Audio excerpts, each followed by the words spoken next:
Hello everyone, एक बार फिर से आपका स्वागत है। और मुझे लगता है कि ऐसा सॉन्ग जो है बिल्कुल फिट बैठता है कि तुमने पुकारा और हम चले आए। बिकॉज ऑफ कोर्स आप लोगों ने मुझे पुकारा और मैं आ गया, क्योंकि मेरे पास जो वीडियो के लिए मैसेज था वो यही था कि सर प्लीज़ अगर आप बना सकते हैं कंज्यूमर प्रोटेक्शन एक्ट के ऊपर तो ऑफ कोर्स मैं आपकी हेल्प करूंगा, आपके लिए हूँ। यहाँ पर कुछ क्वेश्चंस लेकर आया हूँ, but these are not the all questions. आपको वीडियो को लास्ट तक देखना होगा, बहुत सारे क्वेश्चंस हैं और वो आपके लिए बहुत हेल्प करने वाले हैं।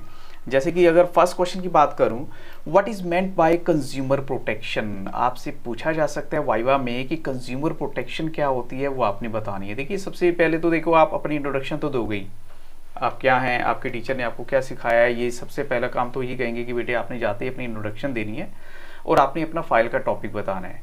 तो फाइल का टॉपिक सुनते ही आपका टीचर आपसे ये पूछेगा कि अगर आपका टॉपिक है कंज्यूमर प्रोटेक्शन तो क्या होती है वो। कंज्यूमर क्या होते हैं? जो कंज्यूम करने वाले जो कस्टमर हैं, जो लोग हैं। Means it refers to the act of providing adequate protection to consumers against the unscrupulous या एक्सप्लॉयटेटिव और unfair trade practices of manufacturers and service providers.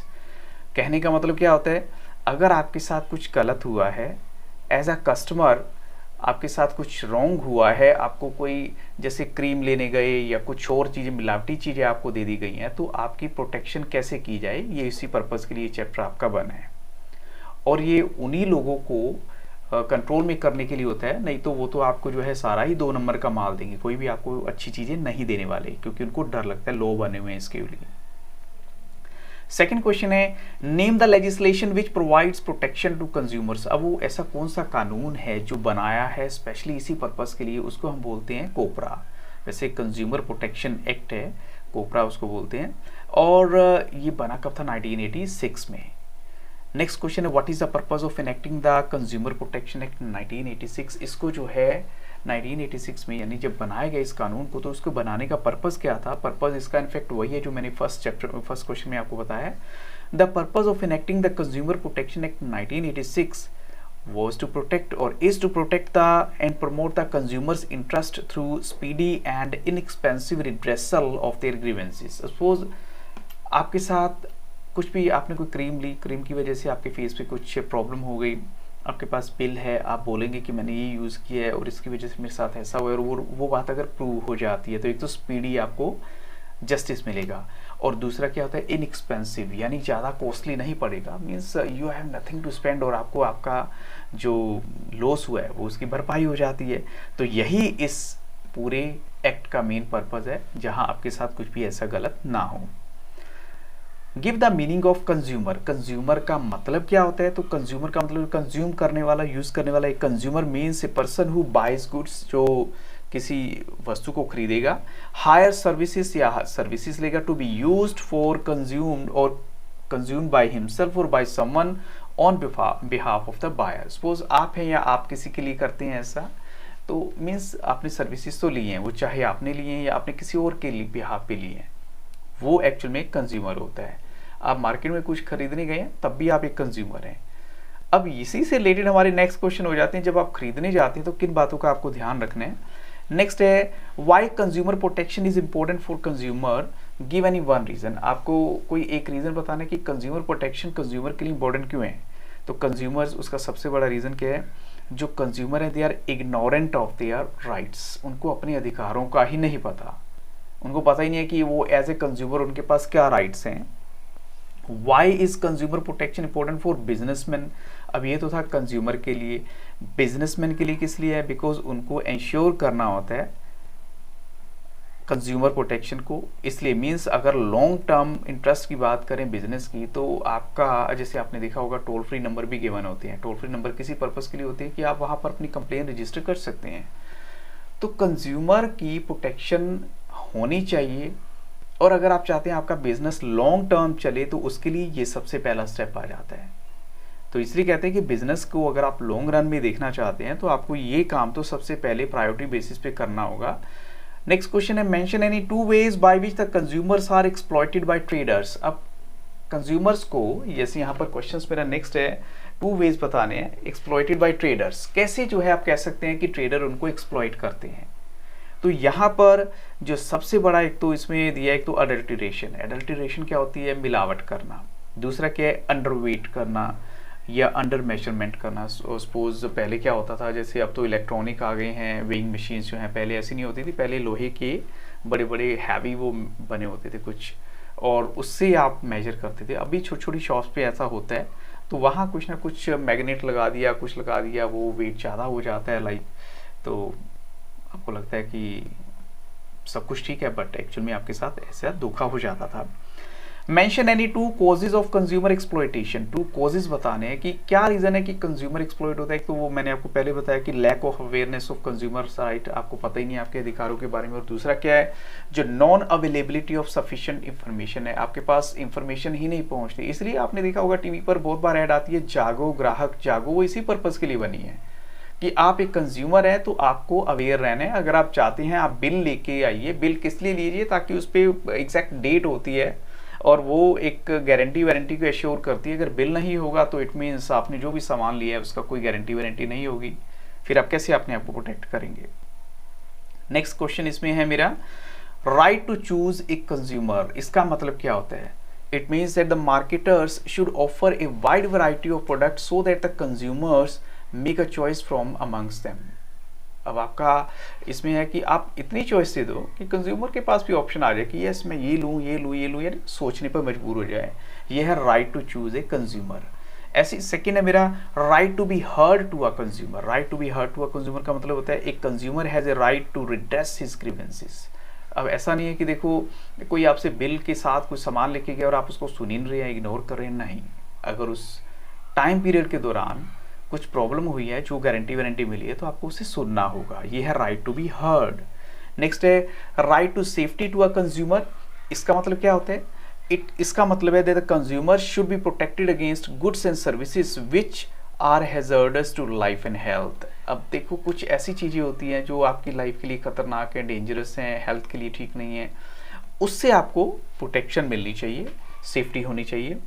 और right to be inform to a consumer. अब देखो right to be inform का मतलब क्या होता है, अगर मार्केट में आप कुछ लेने गए हैं, अगर कोई आपको लगता है कि ये चीज़, इनफैक्ट आपको तो कुछ पता ही नहीं है, आपको जो शॉपकीपर होगा उसको बताना चाहिए कुछ चीज़ें अगर कुछ ऐसी हैं। It means that a consumer has the right to have complete information about the product, जैसे डेट ऑफ मैन्युफैक्चर, वही बात कर रहा था, प्राइस हो गया, क्वांटिटी हो गया, डायरेक्शन फॉर यूज़ हो गया, ये सब कुछ होना चाहिए। तो इसलिए क्या होता है कि शॉपकीपर तो नहीं बताएगा, लेकिन जो प्रोडक्ट आप ले रहे हैं उसके ऊपर सारी मैन्युफैक्चरिंग की डिटेल गिवन होती है।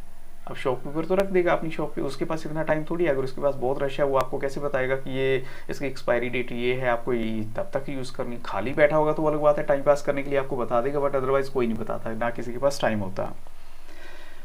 नेक्स्ट क्वेश्चन है right to seek redressal to a consumer. अब देखिए जो रिड्रेसल टू अ कंज्यूमर का मतलब क्या होता है, वही पहले वाले क्वेश्चन से रिलेटेड है कि आप किसी की प्रॉब्लम को सुने। Means right to get relief in case of product और service falls short of his expectations. अगर मैंने कोई कपड़ा लिया है, गारंटी वारंटी में है, उसमें कुछ प्रॉब्लम है, स्ट्रेच हो गया है, कुछ भी हुआ है, तो आप ले जाके दीजिए और वो आपकी बात को सुनेंगे, ऐसा होना भी चाहिए। इसके बाद नेक्स्ट क्वेश्चन है मेरा राइट टू कंज्यूमर एजुकेशन। अब देखो यहाँ पर ये सारे के सारे लिखे हुए हैं, सारे रिड्रेसल है, कंज्यूमर एजुकेशन है। तो कंज्यूमर एजुकेशन किस लिए जरूरी है? It means that a consumer has a right to acquire knowledge and to be well informed consumer throughout his life. आप अगर एक कस्टमर, क्योंकि देखो मैं कई बार धोखा खुद खा चुका हूँ, और उसकी गलती मेरी, मतलब उसमें मेरी गलती क्या होती है कि मैं या तो उसकी एक्सपायरी डेट नहीं पड़ता, जिसकी वजह से क्या होता है कि कई बार एक्सपायरी प्रोडक्ट आ जाते हैं घर पे, तो फेंकने पड़ते हैं वो, क्योंकि एक प्रोडक्ट के लिए हम मार्केट में बार बार नहीं जा सकते। तो अगर आप कंज्यूमर हैं, आपको हमेशा ये चीज़ माइंड में रखनी चाहिए, क्योंकि देखो ये टॉपिक से डिफरेंट भी है कि मैं आपको रियल लाइफ में बताता हूँ। आप 12th क्लास में हैं, मार्केट में कुछ भी लेने जाते हैं तो उसकी जो मैन्युफैक्चरिंग डेट, एक्सपायरी डेट जरूर पढ़िए। अगर आपको लगता है कि वो with in that time span use हो जाएगी तो ठीक है, नहीं अदरवाइज आप वेट कीजिए नई वाली का, या उसे बोलिए कि नई वाली दे जो लेटेस्ट डेट में है। नेक्स्ट क्वेश्चन है मेरा which consumer rights that it consumer is to protected against goods and services of life and health, और वो एक्चुअल में आता आपका राइट टू सेफ्टी। ये उसी का ही एक पार्ट बना हुआ है पहले वाले क्वेश्चन का। Mention any 2 responsibilities of a consumer. एक कंज्यूमर की 2 रिस्पॉन्सिबिलिटीज होती हैं। सबसे पहली क्या है, टू बाय स्टैंडर्डाइज गुड्स। एक तो ना चीप क्वालिटी की चीज़ें आप मत खरीदें, और दूसरी क्या है, to ask for a cash memo. Cash memo मतलब उसकी बिल जो है आप जरूर मांगे। चीप का मतलब ये नहीं है कि लूज, यानी कई बार क्या होता है हम सस्ते के चक्कर में ना बहुत ख़राब चीज़ें ले लेते हैं, ऐसा नहीं करना चाहिए हमने। हम ये मत सोचें, हमें उनकी जो एक स्टैंडर्ड मेंटेन किया हुआ है वो स्टैंडर्ड से रिलेटेड क्वेश्चंस भी हैं, बहुत इंपॉर्टेंट क्वेश्चन है वो देखनी चाहिए। जैसे मेरा नेक्स्ट क्वेश्चन है आपका, on which type of product is ISI mark used. ISI mark किस टाइप के प्रोडक्ट पे यूज़ किया जाता है वो बताइए आप। तो ये होगा electrical appliances. On which type of product is FPO marked use, ये किस पे यूज़ किया जाएगा FPO, तो ये फूड प्रोडक्ट पे होता है। और हॉलमार्क किस पे होगा, हॉलमार्क होता है ज्वेलरी पे। So why is it important for a consumer to ask for a cash memo, उसको जो है कैश मेमो यानी बिल क्यों मांगे, because cash memo serves as a proof of the purchase of the product और service. ये बताती है कि आपने प्रोडक्ट कब परचेज किया है, आपकी जो सर्विसेज कब से स्टार्ट होती हैं। नेक्स्ट है, name any 2 organisations which provide certification of standardisation in India. अब 2 ऑर्गेनाइजेशन कौन सी हैं जो सर्टिफिकेशन देती हैं स्टैंडर्डाइजेशन की इंडिया के अंदर। एक तो है BIS, bureau of Indian standard, दूसरा इसमें वैसे एगमार्क है। अब एगमार्क के बारे में भी आपको बताऊंगा, एगमार्क एक्चुअली किस पर्पज़ के लिए यूज़ होती है, लेकिन उससे पहले BIS के बारे में जानते हैं। ये BIS सील क्या चीज़ इंडिकेट करती है, ये होती है जैसे ब्यूरो ऑफ इंडियन स्टैंडर्ड है, इट्स सील, ये जो सील है certifies that the goods conform to the prescribed quality standard. कहने का मतलब क्या है कि ये आपकी परचेज करने लायक है, इसका जो क्वालिटी टेस्ट हो चुका है। और ऐसी एगमार्क सील वो क्या इंडिकेट करती है, एगमार्क सील इंडिकेट करेगी the quality of agriculture product on the basis of prescribed standard, कि ये जो भी स्टैंडर्ड इंडिया की गवर्नमेंट ने सेट किया है उस पर खरी उतरती है, लेकिन एग्रीकल्चर प्रोडक्ट में AG मार्क, ठीक है, Agmark. Why should a consumer look for ISI mark on electrical goods. अब फिर से वही बात है, ISI का मतलब यह क्या होता है, हमारा एक स्टैंडर्ड जो मेंटेन किया गया है उस टेस्ट को पार कर चुकी है, तो इसलिए अगर ISI लगा हुआ है तो इट मीन्स इसकी क्वालिटी बेटर है। और how does a business use self regulations for consumer protection by setting up their grievance cells. वो कैसे अपना वो ग्रीवेंस सेल सेट कर सकते हैं, by setting up their grievance cell, ताकि रिड्रेस करें the grievances of their customers, अपने ग्रीवेंस जो कस्टमर्स की प्रॉब्लम्स हैं उनका सोल्यूशन करें, अपना सेल बना लेते हैं। तो उससे क्या होता है, काम ईजी हो जाता है। जब आपकी बात सुनने वाला कोई नहीं होता तो आपको गुस्सा तो आएगा कि मैंने इतने ही महंगे ये प्रोडक्ट लिया है लेकिन इसकी जो प्रॉब्लम है तो उसको सुनने वाला कोई नहीं है। तो इससे क्या होता है, उसका जो मार्केट वैल्यू डाउन होती है आपकी नज़र में, औरों की नज़र में। और who can file A complaint on behalf of the deceased consumer. Disease का मतलब क्या होता है, अगर किसी कंज्यूमर की उस प्रोडक्ट को यूज़ करने के बाद डेथ हो जाती है तो कौन जो है कंप्लेन उसके बिहाफ पे दे सकता है, तो लीगल एयर और रिप्रेजेंटेटिव, जो उसका लीगल एयर होगा यानी उसकी फैमिली से कोई मेंबर होगा, उसका जो परिवार का मेंबर होगा वो कर सकता है, या कोई रिप्रेजेंटेटिव हो सकता है। तो बच्चों ये कुछ इंपॉर्टेंट क्वेश्चन थे आपके लिए, I hope so they are going to help you lot. और आपसे इतना ही कहूँगा, आप मुझे मेरे दूसरे चैनल तरन सर ब्लॉग्स पर भी फॉलो करें। हालांकि इस बात के लिए आपके पास टाइम नहीं है अभी, बिकॉज यार बिजी, आपके करियर का एक बहुत इंपॉर्टेंट टाइम पीरियड है ये, पर फिर भी अगर आप करेंगे तो आई विल रियली अप्रिशिएट। और किसी और तरह की प्रॉब्लम के लिए कमेंट सेक्शन में जाके आप मुझे बता सकते हैं। So thank you very much and have very nice day.